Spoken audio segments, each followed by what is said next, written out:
네, 여러분 반갑습니다. 네, 생활과 윤리 시간입니다. 지난 시간에 우리 수특 3강 3과 죽음의 윤리에 대해서 수업 진행했는데요. 죽음에 대한 동양 사상의 입장, 유불도, 그리고 서양 사상가들의 입장, 플라톤, 에피쿠로스, 하이데거까지 보고요. 인공 임신 중절의 윤리적 쟁점까지 확인했습니다. 인공 임신 중절의 윤리적 쟁점이 찬반으로 각각 3가지씩 있었는데요. 여러분 한번 상기해 볼까요? 3가지 앞글자 따서 찬성 입장은 소, 자, 정. 그리고 반대 입장, 지금 인공 임신 중절에 대해서 얘기하고 있어요. 반대 입장에서는 존, 무, 잠 이렇게 기억하면 좋을 것 같습니다. 소자정은 소유권 논거. 그 여성의 몸은 자기의 몸이다. 여성의 몸이 소유이다 라고 보는 거. 그 다음에 자율권 논거. 여성은 자신의 삶을 자율적으로 선택할 수 있다. 그리고 정당 방위. 자기 방어와 정당 방위의 권리를 지니기 때문에 일정한 조건. 그 조건이라는 것은 그 강압에 의한 어떤 성폭력에 의한 그 임신이거나 할 때, 또 장애 아이일 경우에는 정당 방위 논거를 가지고 또 찬성할 수 있고요. 반대의 입장에서는 태아도 배아 상태에 있는 그 태아까지 모든 인간은 다 생명은 존엄하기 때문에 태아 역시 인간이라고 보고 존엄성을 지닌다라고 하는 거고요. 무는 무고한 인간에 대한 신성 불가침 논거이죠.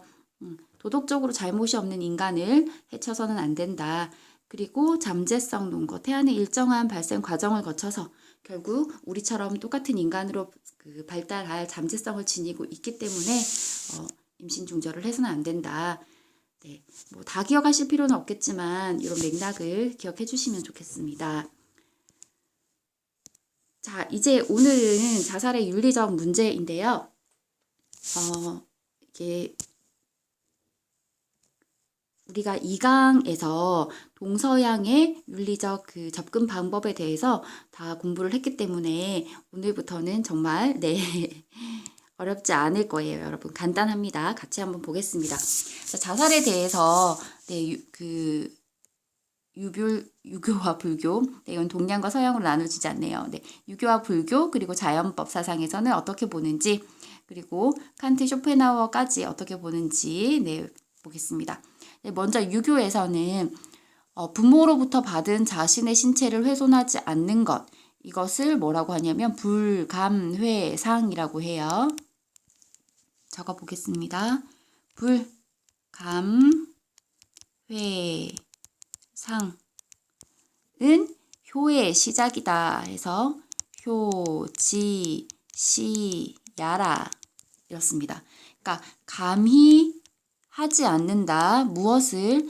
부모로부터 받은 나의 신체를 훼손하거나 상하게 하지 않는다는 것입니다. 생각해보면 여러분, 여러분의 부모님께서 가장 속상해하시고 마음 아파하실 일이 무엇일까 생각을 해보면 여러분이 다치거나 아프거나 하면 부모님이 가장 힘드실 거예요. 여러분들 다 공감되시죠? 그래서 부모님으로부터 받은 몸을 훼손하거나 상하게 하지 않는 것이 바로 효의 시작이다 이 말입니다. 이제 우리가 가족윤리 나가면 또 공부하겠지만 그럼 효의 끝은, 효의 완성은 무엇이냐 하면 입신양명입니다. 효경에 있는 말인데요. 입신양명이 효지종야라. 그래서 내 부모로부터 받은 나의 몸을 세우고 이름을 널리 알리는 거예요. 명예를 드높이는 것이 효의 완성이다라고 효경에 나와 있습니다. 그래서 감히 그 부모로 받은 몸의 그 털끝 하나도 상하게 하지 않아야 하는데 자살이라는 것은 감히 유교에서는 상상도 할 수 없는 얘기죠. 그런 관점에서 지금 이 내용이 나와 있습니다. 그 다음 불교는요. 불살생의 계율에 따라 모든 생명을 소중히 여기고 존중해야 하기 때문에 자살은 용납할 수 없습니다. 불살생의 계율 무엇이냐? 모든 생명, 어떤 생명도 죽여서는 안 된다는 얘기인데요. 하나의 그 예를 들면 여러분 그 절의 법당에 한번 들어가 보셨을까요? 종교 여부를 떠나서 절에 부처님 오신 날에 비빔밥 먹으러 한번 가지 않나요? 바람 쐬러 갔을 때 법당 안에 법당이라고 하면 부처님 이렇게 제가 그림을 못 그려서 죄송합니다. 아유 죄송합니다. 네. 부처님께서 이렇게 앉아 계신 그곳을 법당이라고 하는데요. 대웅전이라고 하기도 하고 그 안에 들어가면 여기 부처님 앞에 향이나 또 초가 있어요. 향이나 초가 아니라 향도 있고 초도 있죠. 네, 향도 있고 그림이 이상하지만 네, 초도 있어요. 초도. 그러면 여기 이제 법당이나 이 대웅전 안에 들어가서 초를 켜고 삼배 절을 한단 말이에요. 기도를. 그럴 때 기도를 다 하고 나면 이 초를 꺼야 되는데 이 초를 어떻게 끌까요? 초를 여러분들 집에서 혹시 제사를 지내는 모습을 보셨는지 모르겠어요. 제사 지낼 때 어른들께서 초를 어떻게 끄셨는지 한번 생각해 볼까요? 아마 네. 후 불어서 끄는 모습은 못 봤을 거예요. 여러분들이 이렇게 손으로 이렇게 바람을 일으켜서 한 번에 끄거나 아니면 이렇게 어떻게 그렇게 하시는지 모르겠지만 이렇게 초 있잖아요. 이게 뭐지? 이렇게 초에 타오르는 심지를 손가락으로 양쪽으로 이렇게 꾹 눌러서 이렇게 불을 딱 끄시는 경우도 있고 하더라고요. 근데 절에서는 여기 부처님 앉아 계시는 이 테이블이라고 해야 되나요? 거기 가면은 캔들 스너퍼라고 해서 이런 도구가 있습니다. 끝이 이렇게 종 모양이에요. 여기 이게 손잡이인데 이거를 초에 덮어서 캔들 스너퍼를 초 심지를 덮어서 자동적으로 자연스럽게 불이 꺼지게 하거든요. 산소를 이제 없애서 이렇게까지 하는 이유는 뭘까? 한번 생각해 보면 바로 불살생의 계율 때문입니다. 절에서는 불교에서는 입김을 통해서 불을 끌 때 우리가 이렇게 후 하고 입김으로 끌 때 입김에서 따라 나오는 미생물이 불에 타 죽는다고 생각했어요. 그래서 요거 경전에 있는 말입니다. 그래서 입김에 나오는 미생물도 불에 타 죽지 않게 하기 위해서 캔들 스너퍼를 사용하는 것이거든요. 그 정도로 불교에서는 불살생, 어떠한 생명도 죽여서는 안 된다라는 계율이 있다. 따라서 자살도 불가하다라고 보시면 돼요. 자연법에서는 우리 너무 잘 알고 있습니다. 자연법의 내용 첫 번째가 자기보존이었죠. 그래서 자살은 자기 보존에 의무를 다하지 않는 것이다 라고 하고요. 자, 두 번째는 인격 훼손과 자아 실현의 가능성 차단이라는 관점에서 칸트와 쇼펜하우어인데요. 칸트는 우리가 인간성 정식 기억나나요? 그 정언명령의 형식 두 가지 제시했었는데요. 하나는 보편화 정식이었고 두 번째는 인간성 정식이었습니다. 그 내용 한번 생각해 보면 너 스스로나 다른 모든 사람의 무엇을 인격을 결코 단순히 무엇으로 취급하지 말고 수단으로 취급하지 말고 언제나 동시에 수단으로만 취급하지 말고 언제나 동시에 어떻게 목적으로 대우할 수 있도록 행위하라 라는 내용이 인간성 정식이었는데요. 자, 이 인간성 정식에 따르면 자살이라는 것을 내가 고통스러움에서 벗어나기 위해서 나의 생명을 수단 삼아서 버리는 것, 이용한 것에 불과하다는 겁니다. 고통에서 벗어나기 위해서 자기의 인격을 수단으로 이용한 것에 불과하다. 네, 이해되시죠? 자, 그 다음은 쇼펜하우어인데요. 쇼펜하우어는 자살은 문제를 해결하는 것이 아니라 일시적 해법이라는 거죠. 일시적으로 해결하는 것처럼 보이지만 그것은 완전한 해결이 아니라 회피하는 것에 불과하다라고 했습니다. 자, 여기 밑에 자살에 대한 칸트의 입장이 있는데요. 네, 여러분 읽어보시면, 자, 요거 다 읽어보시면, 자, 칸트는 인간에게 자기 보존의 의무가 있는데, 자연의 일부로서 자연의 본성을 따라야 한다는 자연법적 관점과 자연법을 칸트가, 네, 자연법 사상 윤리를 이어받았잖아요. 그래서 자연법적 관점과 또 인격을 목적으로 대우하라는 정원 명령의 관점 모두에서, 네, 자기 보존의 의무는 발생한다는 거예요. 그래서 칸트에게 있어서도 이 자살이라는 것은 자기 보존의 의무를 위반하는 것이 된다라는 것입니다. 자, 이제 안락사인데요. 자, 안락사는 불치병으로 극심한 고통을 겪고 있는 환자 또는 그 가족의 요구에 따라 의료진이 인위적으로 개입하여 생명을 단축하는 행위를 의미합니다. 안락사는 크게 두 가지로 구분이 되는데요. 첫 번째는 환자의 동의 여부에 따른 구분이고요. 두 번째는, 자, 여기 있는데 시술의 적극성 여부에 따른 구분입니다. 환자의 동의 여부에 따른 것은, 자, 환자의 오른쪽에 있습니다. 환자의 직접적인 동의가 있을 경우는 자발적 안락사라고 하고요. 환자의 의사에 반하는 경우는 반자발적 안락사. 이거는, 네, 구분을 하기 위해서 표현을 이렇게 해놓지만 살인이죠. 네, 환자의 의사에 반하는 건 살인이죠. 네. 그 다음에 비자발적 안락사는 환자가 직접적인 동의를 할 수 없는 상태, 의사 표현을 할 수 없는 상태에 있을 경우에, 네, 가족 혹은 국가의 요구에 의한 경우 이루어진 안락사를 비자발적 안락사라고 합니다. 두 번째, 시술의 적극성 여부인데요. 적극적 안락사는 환자의 삶을 단축시킬 것을 의도하는 거죠. 환자의 삶의 단축을 의도해서 약물의 직접 주사 등 구체적인 행위를 능동적으로 행하는 경우입니다. 이 약물을 주사함으로써 환자가 사망에 이를 것이라는 것을 우리가 알고 하는 행위죠.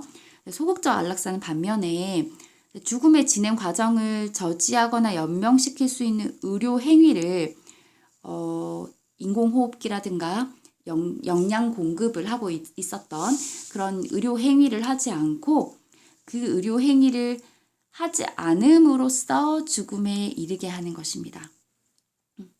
원래 적극적인 의료 행위를 하지 않음으로써 자연스럽게 죽음에 이르게 한다라고 보시면 되는데요. 자, 이러한 안락사의 윤리적 쟁점은 다음과 같습니다. 자, 안락사를 찬성하는 입장에서는 인간은 자율적 주체로서 자신이 어떤 방법으로 죽을 것인지를 스스로 선택할 수 있다는 거예요. 두 번째, 인간은 인간답게 죽을 권리를 가진다. 권리를 가지니까 또 스스로 선택할 수도 있다. 선택권도 있다. 그리고 불치병을 앓고 있는 환자에게 연명치료를 하는 것은 본인과 가족에게 심리적 뿐만 아니라 경제적 부담 역시 준다. 그리고 환자는 고통을 계속 겪어야 되니까요. 연명치료는 제한된 의료 자원을 효율적으로 사용하지 못하게 하여 사회 전체 이익에도 부합하지 않다. 라고 하는데요. 자, 이 자율적 주체로서 죽음을 선택할 수 있고 인간답게 죽을 권리를 가진다. 여기에 더해서 이 하단에 있는 내용은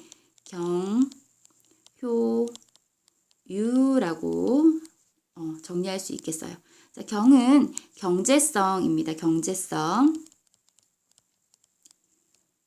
환자와 환자 가족들에게 치료하지도 못하면서 그런 아주 심리적 뿐만 아니라 막대한 의료 비용을 부담 주는 것은 굉장히 경제적으로 부담이 된다. 그래서 경제성의 관점에서 안락사에 찬성한다. 그리고 효는요, 효율성입니다.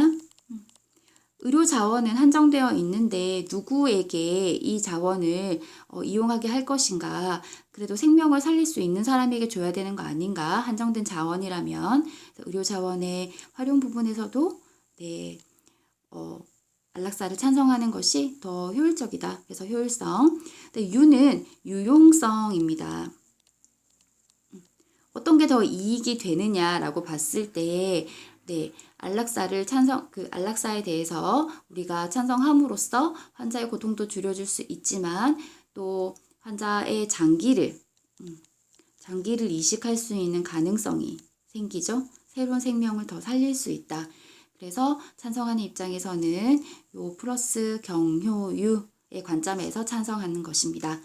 그렇다면 반대 입장에서는 우리가 뇌사 부분에 가서도 동일한 내용입니다. 그래서 보세요. 모든 인간의 생명은 소중해. 네. 인간은 자신의 죽음을 그리고 인위적으로 선택할 권리를 갖고 있지 않다. 이것은 신의 영역이다. 네. 또 삶이 고통스럽다는 이유로 죽음을 인위적으로 앞당기는 행위는 자연의 질서에도 부합하지 않는다.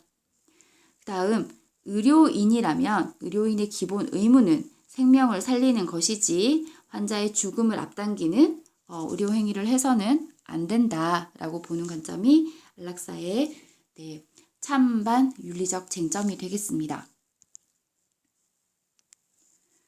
이제 그 자료 플러스인데요. 안락사와 존엄사 해서 안락사는 의사가 의도적으로 환자를 죽음에 이르게 하는 행위로 약물 투여와 같은 적극적인 개입을 통해 죽음을 앞당기는 적극적 안락사와 이미 죽음의 위기에 달한 환자 연명 치료를 중단해 사망에 이르게 하는 소극적 안락사로 구분되는데, 자, 여기서 새로운 개념이 등장했네요. 존엄사는 회복 가능성이 없는 환자에 대한 연명 조치를 중단하여 인간으로서의 존엄을 유지하면서 자연적으로 죽음을 맞도록 하는 것으로 소극적 안락사와 유사한 개념이다, 의미이다 라는 것입니다. 네, 여기 밑에 대수능 9월 모평에 대한 제시문이네요. 네, 한번 읽어보시기 바랍니다. 네, 이제 삶과 죽음의 윤리에서 마지막 쟁점, 뇌사의 윤리적 쟁점인데요. 뇌사의 의미는 우리가 여러분 지금 실천 윤리의 학제적 성격을 좀 많이 느끼고 계시나요? 뇌사, 안락사 이런 개념을 이제 어느 정도는 알아야 우리가 이 쟁점을 파악할 수 있다는 거죠. 뇌사의 의미는 절대로 외울 필요는 없는데 한번 같이 보겠습니다. 뇌간을 포함한 뇌의 활동이 회복할 수 없을 정도로 정지된 상태. 뇌사에 이른 환자는 자발적 호흡이 불가능함. 뇌사에 이른 환자는 가까운 시일 안에 심장과 폐 기능이 정지함. 네, 제가 알기로는 한 달 이상을 생존하시는 경우가 거의 없다. 이렇게 들은 것 같아요. 그래서 뇌사의 윤리적 쟁점은 무엇이냐 하면 과연 뇌사를 죽음으로 인정할 것이냐 하는 문제입니다. 그러니까 뇌사를 죽음의 판정 기준으로 삼는 데 대한 찬반 논거. 그러니까 죽음의 판정 기준으로 뇌사를 볼 것이냐 아니냐. 찬성 입장에서는 뇌사도 뇌 기능이 정지하면 이미 죽음의 단계에 들어선 것이다. 그러니까 뇌사를 죽음의 판정 기준으로 삼을 수 있다라고 보고요. 그러니까 뇌사 인정. 뇌사를 죽음의 기준으로 보는 것에 인정한다는 거. 반대 입장에서는 심폐사만 죽음으로 인정하는 거예요. 심폐사라고 하면 심장과 폐의 기능이 완전히 정지되었을 때 죽음으로 본다는 것입니다. 뇌사는 그래도 자가호흡은 안 되지만 다른 장기는 살아있지 않느냐라고 보는 거예요. 자, 뇌사에 이르렀다 하더라도 연명의료기기를 이용하면 호흡과 심장 박동이 유지되므로 아직 죽음에 이른 것은 아니다. 자, 찬성 입장 다시 볼게요. 인공호흡기 등 의료 자원을 효율적으로 이용하는 데 도움을 준다. 아까 경효유 생각나시죠? 여기서도 경효유. 요거는 같이 보셔도 돼요. 뇌사자의 장기 이식에 활용하여 다른 사람의 생명을 구할 수 있다. 그리고 반대 입장, 의료 자원의 효율적 이용과 장기 이식을 위해 뇌사 문제에 접근하는 것은 생명의 존엄성을 경시하는 태도이다. 칸트 입장에서 어떻게 할 수 있겠어요? 네, 수단시하는 거다. 인격을 라고 네, 얘기할 수 있겠네요. 그리고 뇌사 판정의 오류 가능성이 존재하는데 뇌사가 아닌 사람을 뇌사 판정을 함으로써 죽음에 이르게 할 수도 있는 거 아니냐. 그리고 뇌사를 우리가 죽었다고 했는데 반드시 죽을 것이다, 죽었다 라고 판정을 내렸는데 실제로 깨어나는 분들이 간혹 있다는 거죠. 기적처럼.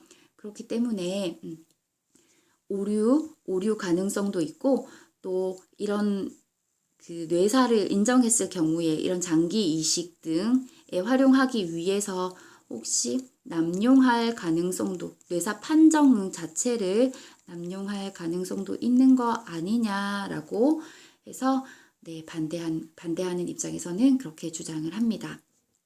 네. 자, 여러분 여기까지 생명, 네, 삶과 죽음의 윤리에서 여러 가지 윤리적 쟁점을 살펴봤는데요. 다음에 이제 문제를 풀어야 되는데, 문제는 여러분 스스로 한번 풀어보시기 바랍니다. 스스로 문제를 풀어보시고요.